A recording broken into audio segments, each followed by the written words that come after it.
Pak Ustadz Abdul Somad, kami bangga ya sebagai orang Kristen di kota ini. Bapak mau ke sini. Bapak datang di kota yang memiliki rekam jejak sosial sangat buruk di saat usia kami masih sangat muda, tahun 99 seperti yang tadi dijelaskan Pak Wakil Wali Kota.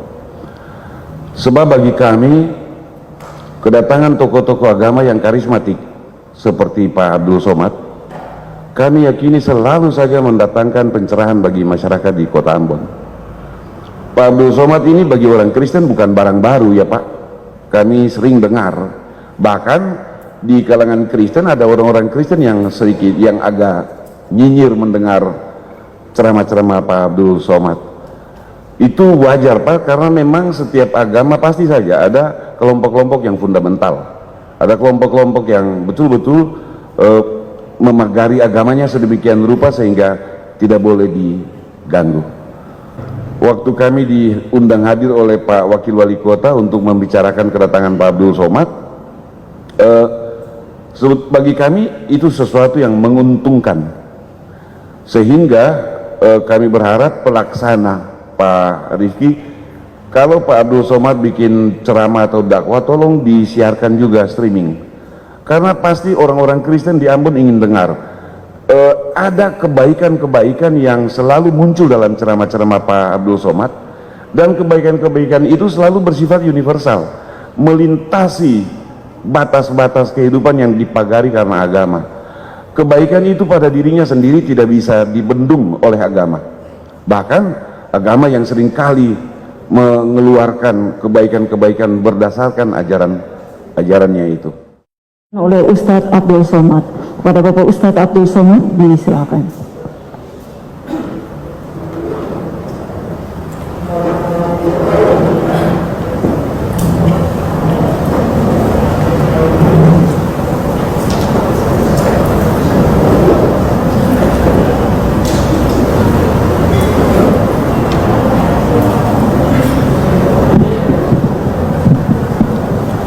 Bismillahirrahmanirrahim. Assalamualaikum warahmatullahi wabarakatuh. Assalam bahasa Arabnya keselamatan, alaikum untuk kamu, wa dan rahmatullah rahmat Tuhan, rahmat Allah, wa dan barakatuh berkah-berkah dari Tuhan. Berkah artinya lebih dari yang semestinya.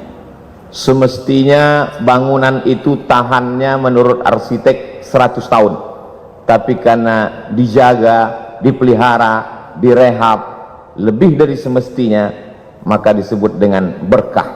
Kita selalu gaji, umur, ilmu, hidup ingin berkah. Makanya selalu orang mengatakan hidup ini yang kita cari berkahnya. Bahasa Arabnya salam. Orang Ibrani yang masih satu akar kata dengan bangsa Semit, Nabi Nuh punya anak 3 orang, satu namanya Sam, satu namanya Ham, satu namanya Yafes. Sam itu pecahannya adalah Arab dan Ibrani. Orang Arab menyebut salam, assalamualaikum, orang Ibrani menyebut shalom. Lalu kemudian ketika sampai ke tempat kita menjadi selamat, makanya disebut selamat siang, karena kebetulan acaranya dibuat siang. Salam sejahtera, tambahan, kombinasi, modifikasi dari bahasa Arab dan bahasa Indonesia. Ada salamnya, ada sejahtera. Istilah-istilah yang lain tidak saya sebutkan karena takut silap dan salah, karena acara ini direkam, di-streamingkan. Takutnya kerukunannya tidak tercapai, malah silapnya yang viral. 3 jam perjalanan. Tadi malam kami bertolak jam 2 dari Jakarta, kemudian saya lihat matahari sudah mulai terbit, kami pun sampai ke Pattimura Airport. Selama ini pahlawan nasional itu hanya kami lihat di uang 1.000 saja, tapi hari ini sudah sampai. Sebagai bukti kami ambillah foto berlatar belakang background Pattimura Airport, lalu kemudian disambut oleh Habib. Habib diambil dari kata hub. Hub artinya cinta. Habib orang yang kami cinta, karena kakeknya Muhammad SAW kami sangat cinta, maka cucu-cucunya yang mengalir darah itu pada mereka, kami juga cinta kepada mereka. Kami sebut mereka dengan Habib. Kalau perempuan Habibah, tapi jarang itu kami panggil karena nanti banyak orang yang marah, terutama suaminya. Lalu kemudian saya pun melihat di perjalanan ada tulisan besar sekali, "Welcome to the city of music." Barulah saya paham kenapa orang-orang Ambon ini banyak jadi penyanyi di Jakarta, karena mereka berasal dari kota musik.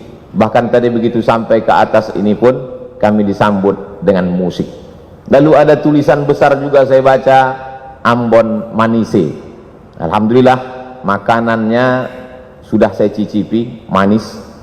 Wajah orangnya agak terhalang karena masker ini, tapi insya Allah dari wajah beberapa tokoh kita menilai ada keramahan, ada kesenangan untuk menyambut tamu sebagaimana yang disampaikan oleh Pak Pendeta Ricardo, kemudian Bapak Pastor mewakili uskup, lalu kemudian tokoh-tokoh lintas agama.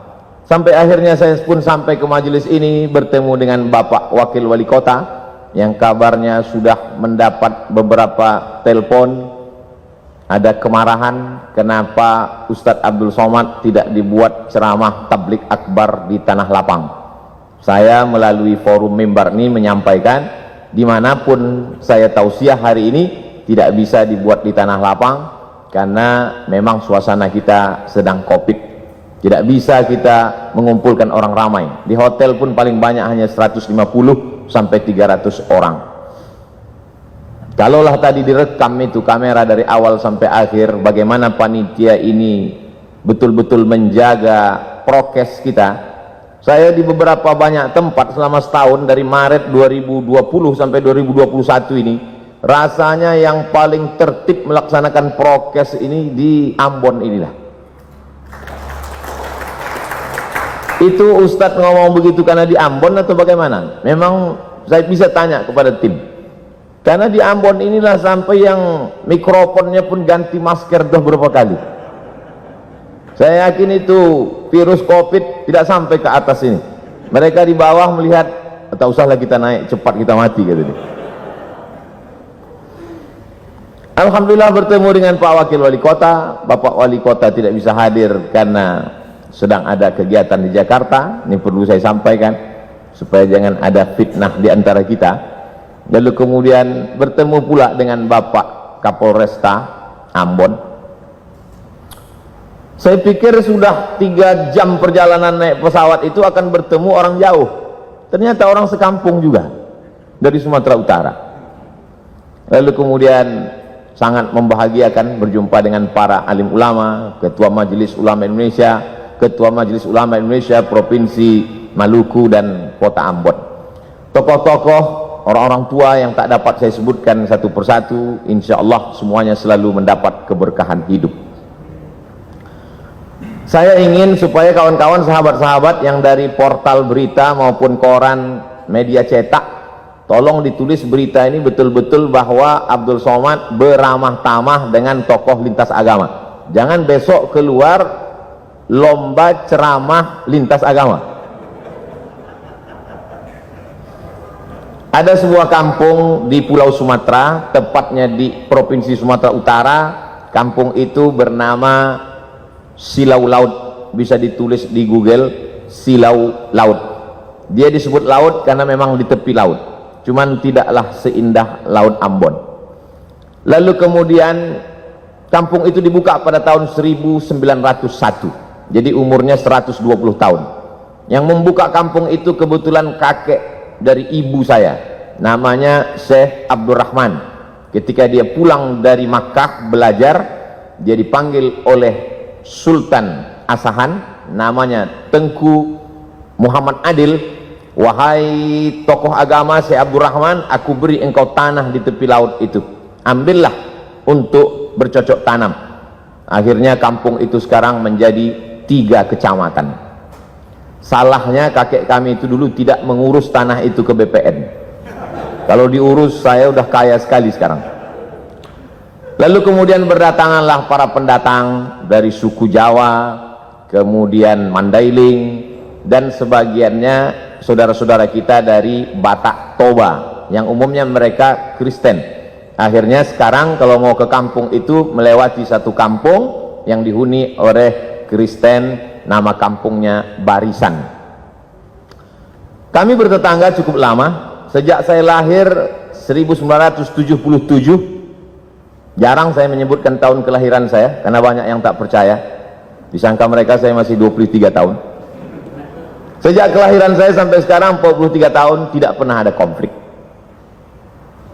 Yang Muslim, Melayu, Jawa, Banjar, ada kampung Banjar, dan kemudian yang Kristen mayoritasnya dari suku Batak Toba. Kami bertetangga, bersahabat, berkawan.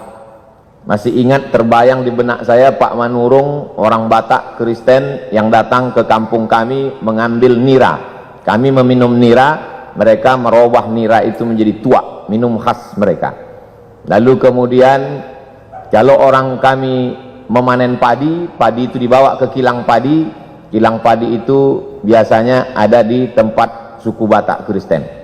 Begitulah interaksi sosial kami, karena memang diajarkan wala ana abidum ma'abattum, aku tak menyembah Tuhan yang kau sembah, wala antum abiduna ma'abud, kamu pun tidak menyembah yang kami sembah, lakum dinukum waliyadin, agamamu untukmu, agamaku untukku.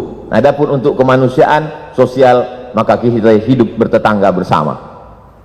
Saya hanya sampai kelas 2 SD saja di kampung itu. Setelah itu saya pun pindah ke ibu kota kabupaten. Di sana saya masuk SD. Di SD itu ada 2 orang yang berbeda wajahnya dengan kami, kulitnya putih. Dulu kami menyebutnya Cina, sekarang tak boleh sebut Cina, Tionghoa. Satu laki-laki, satu perempuan, agamanya Buddha dan Konghucu. Kami berteman, bersahabat, satu kelompok. Waktu itu kita di kelas tidak berbaris tapi berkelompok. Nama belajar masa itu CBSA, cara belajar siswa aktif. Yang tahu berarti sudah tua. Kami datang berkelompok, kadang-kadang dia ke rumah kami, kadang-kadang kami ke rumah dia. Lalu kemudian beberapa tahun yang lalu saya buat reuni pertemuan SD. Jumpa lagi teman saya yang Tionghoa itu namanya Akyong. Saya lihat Akyong pakai peci. Saya berbisik ke kawan saya, itu si Akyong masuk Islam? Tidak. Kenapa dia pakai peci? Untuk menghormati kau. Begitulah kami bersahabat. Tamat SD tahun 1990, saya pindah ke Medan. Di Medan, kota Medan mengajarkan saya bagaimana kami di Medan hidup berbagai macam suku dan agama. Di Medan ada satu kampung namanya Kampung Keling. Dulu menyebut Kampung Keling biasa, sekarang tak boleh lagi, karena Keling itu identik dengan orang yang hitam, selalu dipanggil Keling. Jadi kalau ada orang kulit hitam, keling kali kau, kata dia. Maka dirubahlah kampung itu sekarang namanya Kampung Madras, untuk mengambil nama salah satu kota di India. Kita tahu orang-orang saudara kita dari India datang ke Sumatera ketika masa penjajahan Belanda. Ada yang mengambil upah, mengambil karet, lalu kemudian memetik tembakau Delhi, tanah Delhi yang sangat subur. Ada yang Muslim. Masjid salah satu tertua di kota Medan adalah Masjid India, dibangun ketika Krakatau meletus, dan saya diizinkan untuk menyampaikan ceramah di sana.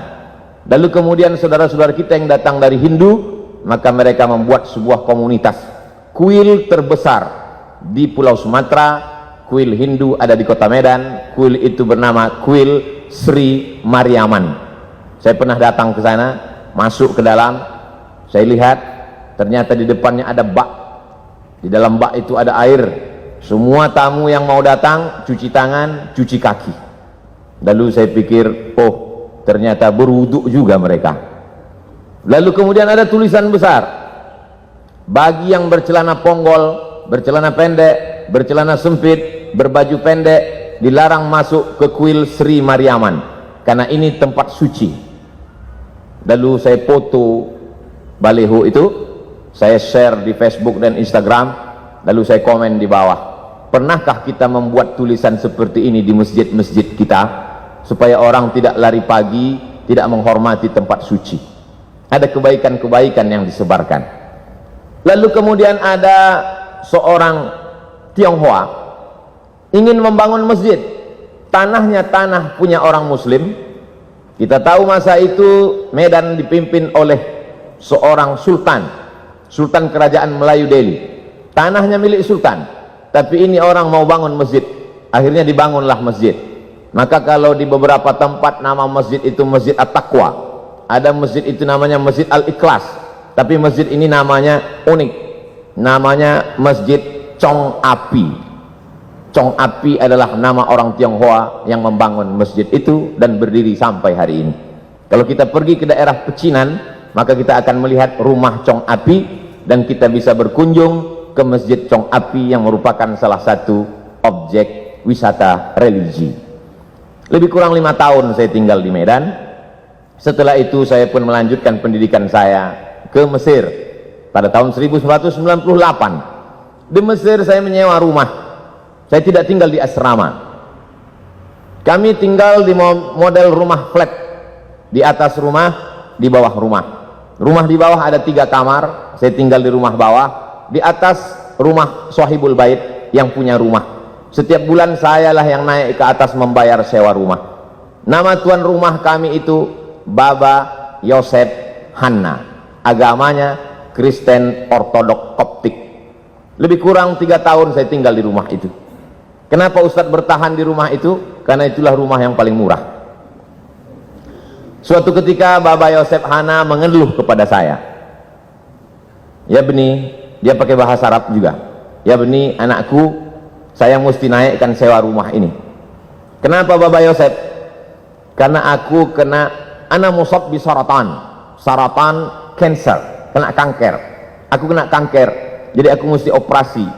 Salah satu income pemasukanku sewa rumah, jadi sewa rumah ini mesti ku naikkan. Lalu saya menjawab ke Baba Yosef, kalau Baba Yosef kena kanker, kami lebih parah lagi dari kanker, kami kena krisis moneter, kanker juga, kantung kering. Jadi kalau Baba mau naikkan sewa rumah ini, kami akan pindah dari rumah ini. Saya lihat dia lama termenung, dia terdiam.